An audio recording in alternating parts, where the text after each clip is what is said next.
अखिलेश जी की उम्र लगभग 60 साल थी। उनके 3 बच्चे थे, 2 बेटियां निधि और पूजा और एक बेटा अक्षय। अखिलेश जी अपनी दोनों बेटियों और बेटे की शादी करके फ्री हो चुके थे।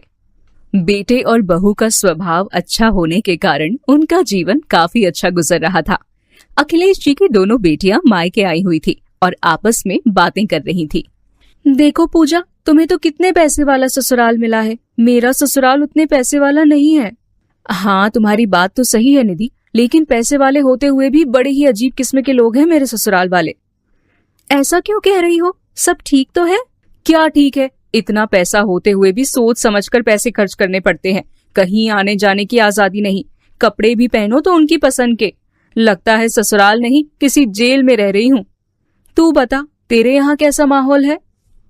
हाँ, ये बात तो सच है कि मेरे ससुराल में पैसों की थोड़ी कमी है।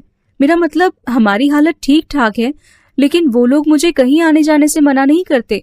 मैं तो अब नौकरी भी करने लगी हूँ ना। और रही बात कपड़ों की, तो मुझे पूरी आजादी है। कोई मुझे किसी चीज के लिए रोकता नहीं, प्यार भी बहुत करते हैं।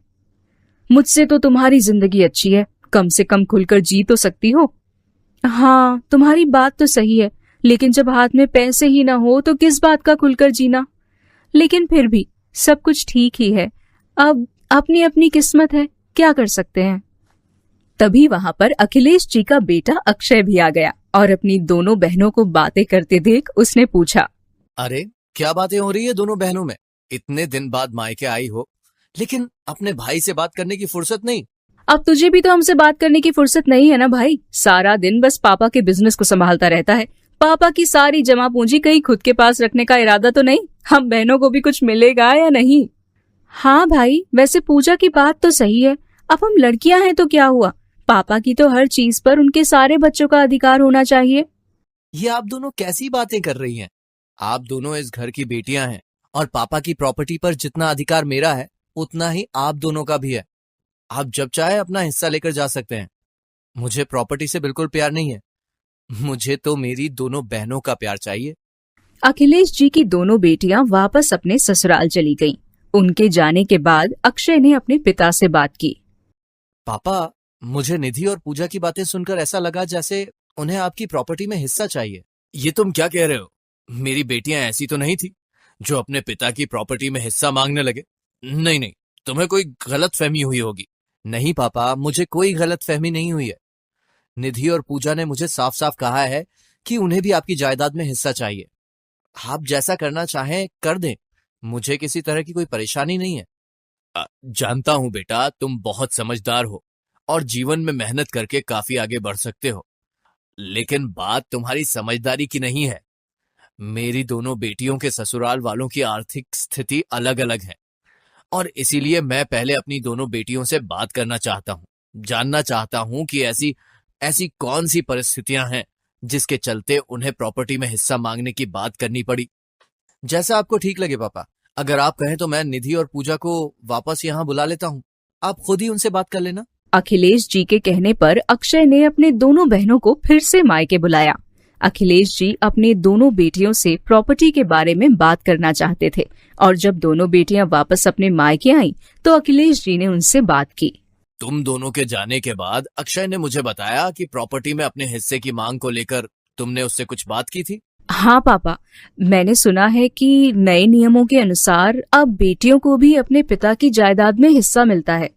हाँ पापा, वैसे पूजा की बात तो सही है। और देखिए ना, मेरे ससुराल में तो वैसे भी पैसों की कमी है।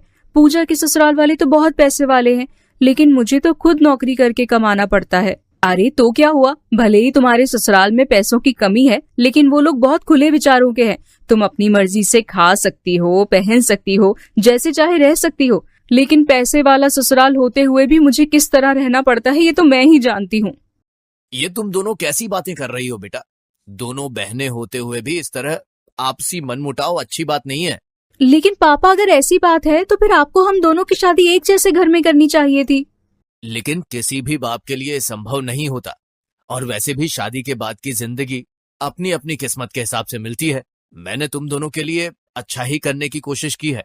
पापा, आप मेरी बात को गलत क्यों समझ रहे हैं? अब देखिए ना, एक एक पैसे के लिए मुझे अपने पति के आगे हाथ फैलाना पड़ता है। इतना पैसे वाला ससुराल मेरे किस काम का। मैं तो बस अपनी सिक्योरिटी के लिए आपकी जायदाद का कुछ हिस्सा मांग रही थी, ताकि कल को अगर कुछ हो जाए तो कम से कम मैं अपने पैरों पर खड़ी तो हो पाऊं। निधि का क्या है, वो तो नौकरी करती है, उसके आगे कोई प्रॉब्लम नहीं है। तुम कैसे बात कर रही हो पूजा, मुझे तो वैसे ही पैसों की कमी रहती है। भगवान ना करे अगर कभी मेरी नौकरी चली गई। बस इसीलिए पापा की जायदाद में अपना हिस्सा चाहती थी, ताकि बुरे वक्त में काम आ सके। अच्छा, बस करो तुम दोनों बहनों, और अक्षय को 5-5 हजार रुपए दे रहा हूँ। 3 महीने के बाद मैं तुमसे इन 5,000 रुपयों का हिसाब मांग लूंगा और उसके बाद ही कोई फैसला लूंगा। निधि, पूजा और अक्षय की कुछ भी समझ में नहीं आया, लेकिन अपने पिता के कहने के अनुसार उन तीनों ने अपने अपने हिस्से के रुपए ले लिए। 3 महीने के बाद अखिलेश जी ने अपने तीनों बच्चों को वापस अपने पास बुलाया और उनसे पूछा, मैं जानना चाहता हूँ कि तुम तीनों ने मेरे दिए गए पैसों का उपयोग क्या किया। पापा, मैंने तो सारे पैसे शॉपिंग में उड़ा दिए, क्योंकि मेरे पति से तो मुझे बड़ी मुश्किल से पैसे मिलते थे, और अगर कुछ खर्चा कर दो तो एक एक पैसे का हिसाब उन्हें देना पड़ता था। मैंने उन पैसों को बैंक में जमा करवा दिया और उसमें से 1 भी रुपया खर्च नहीं किया, बाद में कभी काम आएंगे।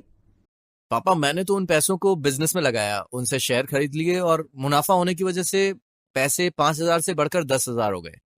बस यही बात मैं तुम तीनों को समझाना चाहता था।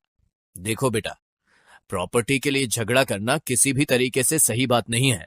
मैं ये नहीं कह सकता कि जायदाद का हिस्सा नहीं करूंगा। मैं तुम तीनों को अपने अपने हिस्से की जायदाद जरूर दूंगा, लेकिन उससे तुम्हारी जिंदगी नहीं बदल सकती, क्योंकि इंसान पैसे का उपयोग अपनी समझ के अनुसार करता है। किसी के दिए हुए पैसे पूरी जिंदगी उसका सहारा नहीं बन सकते। यही बात तुम तीनों को समझाना चाहता था। प्रॉपर्टी जैसी चीजों पर झगड़ा करके हमें अपने आपस के प्यार को खत्म नहीं करना चाहिए। तुम तीनों को मिलजुल कर रहना चाहिए, ताकि वक्त आने पर एक दूसरे का सहारा बन सको। निधि और पूजा को अपने पापा की बात समझ आ गई और उनके आपस का मनमुटाव भी अब खत्म हो चुका था।